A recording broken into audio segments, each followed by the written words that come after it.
ইসলামী ছাত্র শিবির বলতে চায়, বাংলাদেশে নারীদের মর্যাদাকে সমুন্নত করার জন্য ইসলাম যে মর্যাদা দিয়েছে, ইসলামী আইন যে বিধানের কথা বলেছে, আপনারা আজকে দেখেছেন নারীরা মিছিল করে বলছে ধর্ষকদের সর্বোচ্চ শাস্তি আজ মৃত্যুদণ্ড দিতে হবে।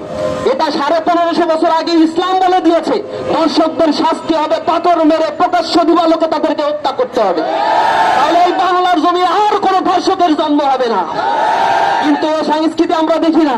একটা ধর্ষণের মামলা নিতে গেলে যে কাহিনী করা হয়, একটা ধর্ষণের মামলা দেওয়ার পরে 7-8 বছর চলে যায়, সেই মামলার কোনো সুরাহা হয় না। আমরা এই বিচার ব্যবস্থাকে ঢেলে সাধারণ জন্য সরকারের প্রতি উদাত্ত আহ্বান জানাচ্ছি।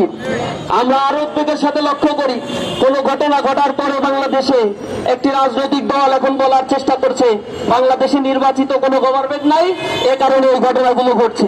আমরা আরো লজ্জিত, এদেশে সেই জুলাই বিপ্লব পরবর্তী যে জাতীয় ঐক্যমত গড়ে ওঠার কথা ছিল, এই ঐক্যমত গড়ে উঠলে এই জাতীয় ধর্ষণ, ছিনতাই, লুটেরাজদের কোন স্থান এই বাংলাদেশে হতো না।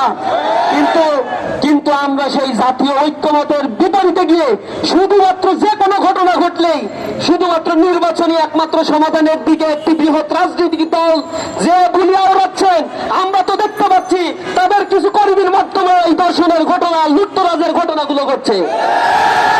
আমরা স্পষ্টভাবে বলতে চাই, এদেশের মানুষকে নারীদের সার্বভৌমত্ব, নারীদের যে সতীত্বের নিরাপত্তা, এই বিধানের ক্ষেত্রে যদি ঐক্যমত পোষণ করতে না পারেন, এই বাংলাদেশের রাজনীতিতে আপনাদেরকে মাইনাস করা হবে।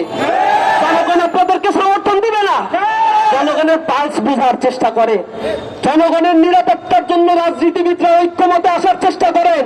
আমরা তরুণ সমাজ এই দৃশ্য এই বাংলাদেশে দেখতে চাই। এদেশে কোনো হত্যা, খুন, গুম, কোন ধর্ষণের সংস্কৃতি এই যুব সমাজ, এই তরুণ প্রজন্ম আর দেখতে চায় না।